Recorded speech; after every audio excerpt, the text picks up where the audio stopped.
Cage is the newest Marvel Netflix series that has come out after the 2 seasons of Daredevil and Jessica Jones, and this show is basically about Luke Cage, the character that we got introduced to in the first season of Jessica Jones. The guy that has unbreakable skin and nothing can hurt him because he's basically invincible like Bruce Willis from Unbreakable.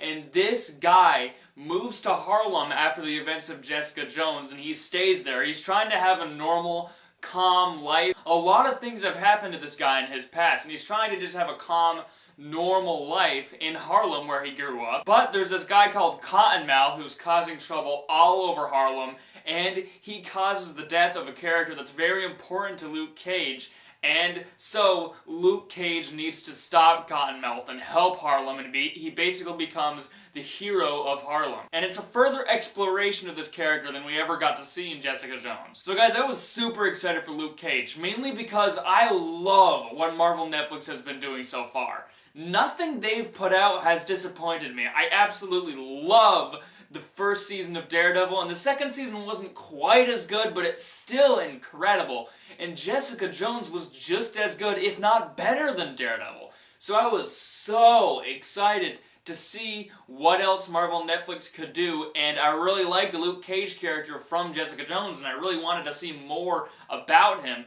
And that's what this show gave us. So I was excited as heck for Luke Cage, and this show does not disappoint.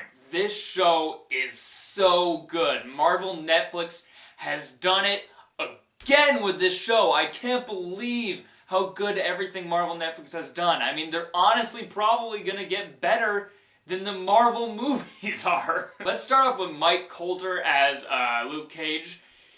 He is incredible in this show. I already liked him from Jessica Jones, and I loved him even more in this show because they explore the character's past and they explore more things about this character that you don't know before, and they make the character even more interesting than he already was in Jessica Jones. In Jessica Jones, I already loved him even though he was mysterious, but in this show, they go in depth about this character's past, and you can really feel bad for this character because he's been through a lot. And I was a little bit worried for the show because I didn't think the character would be vulnerable because he has unbreakable skin and he's basically invincible. But the things that hurt this character is the emotional torment that the character goes through because the guy has an extremely messed up past, and that's the thing that hurts the character in this show. That's the thing that makes him vulnerable. His past and the things that he's went through and his emotional torments. Mike Colter is a terrific dramatic actor and he's great at doing great emotion, but he's also able to have a lot of fun with this role because the Luke Cage character does acknowledge his cheesy roots because the original comics for Luke Cage, I heard, were really corny. And they really do acknowledge that in this show. I mean, it's definitely more of a serious take on Luke Cage, but they do acknowledge and throw back to those corny roots to his character. He always says really cheesy, quippy lines like, "Sweet Christmas." And then you have Claire Temple who makes fun of his cheesy lines that he says, and it's like, that's hilarious! It's so cool that they got to acknowledge the cheesy roots from this character. And it makes the show more fun, and it's not just serious. Another thing I love about the show is that Claire Temple is in it for a while. She's actually a really big character in the show, which I didn't know at first. Because I knew she was in the show, but I didn't think she would have a major role like she did. Because Claire Temple was a very likable character in both Daredevil seasons. I already liked the Claire character, but in all honesty, I like her even more here because she's so good. Another really good character was a police detective, Misty Knight. She was awesome in this show. Basically what she's trying to do is find out things about Luke Cage. She's trying to solve all these problems that are happening around Harlem, mainly revolving around Cottonmouth, and she's a really good character. I really enjoyed her, and I really cared for her as the show went on, as she got more fleshed out. And one of the things that is really great about Luke Cage is that they don't have just one villain. They basically have 4 main villains throughout this show. I was surprised by that, because first you have Cottonmouth, who's basically the main villain for a while, and he's sort of a gangster. He has a lot of power in Harlem, and he's like he owns this bar, and he's so good. They flesh out the character a lot. you really like the character, and he's very frightening and intimidating, like Kingpin and Kilgrave were in Daredevil and Jessica Jones. I wouldn't say he's as good as both those characters, but he still is fantastic. I love the actor. He was so good in this show, and he's so intimidating. He's basically just going around killing his own henchmen like Darth Vader, and he's so good in this show. I loved the character, but there's also 3 other villains. One of them I forget the name of because oh my gosh, I'm really dumb with names, but I really like that villain as well. She goes through a lot of surprises as the show goes on. Like at first, you kind of know where the character's going, but then she takes a turn and around the halfway point of the show where you're like,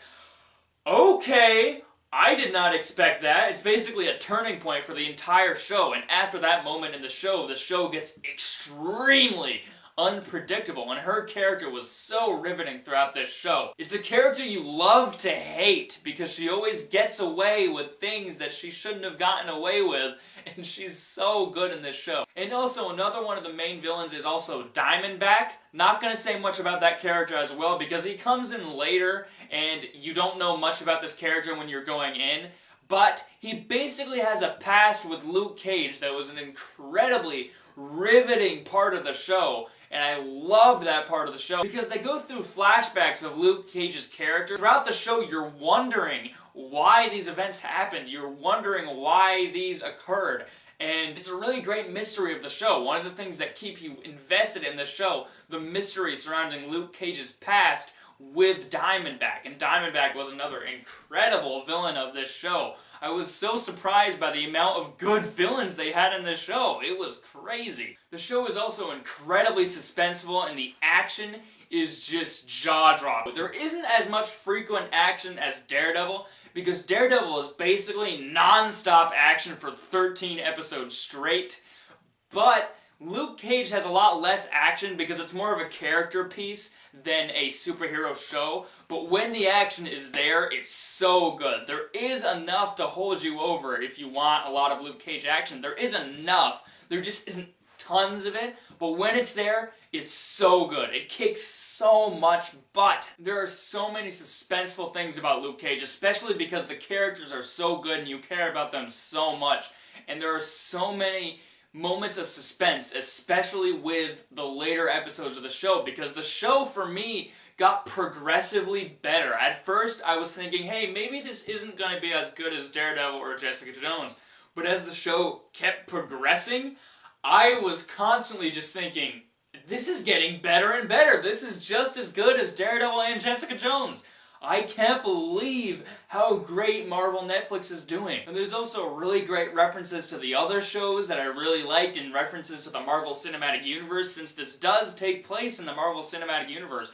There are so many references to Marvel things that were so good to see, because this is like a smaller scale thing to happen in the cinematic universe. It's basically like smaller scale crimes. Most of the movies with the Marvel Cinematic Universe are dealing with huge, crazy, life-ending situations, but Luke Cage and Daredevil and Jessica Jones and the Defenders are probably going to deal with a lot more smaller scale problems, and I really appreciated that. It's a very cool look at smaller scale crimes that happen in the Marvel Cinematic Universe. As far as flaws for Luke Cage go for me, it's not a huge problem, but I felt like the first 3 episodes did take a while to hook me. The first 3 episodes were only interesting sometimes. I felt like there was a lot of times where I wanted to see Luke Cage kicking butt, but then they cut to other characters I cared less about at the time, and it was just a little bit too slow for me, and it didn't hook me as much as I wanted the first 3 episodes to hook me. But if you're watching this show and you want to see whether you're going to get into it,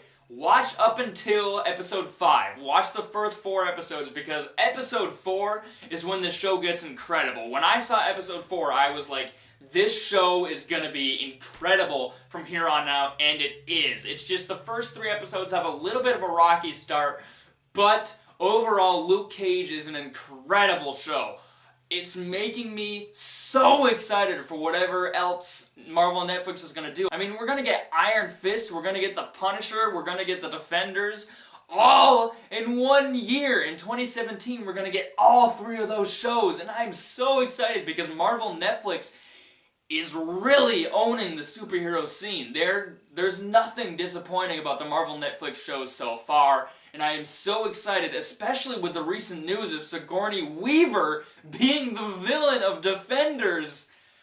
That just made me fanboy out because Sigourney Weaver is one of my favorite actors. Guys, I'm gonna give Luke Cage an A. If you haven't watched any of the Marvel Netflix shows, I implore you to watch both Daredevil seasons, Jessica Jones, and Luke Cage. You will not be disappointed. They're so good. You can't just not watch them. So guys, if you like this video, be sure to like, be sure to subscribe, be sure to comment your thoughts on Luke Cage below, and I will see you next time. Bye-bye.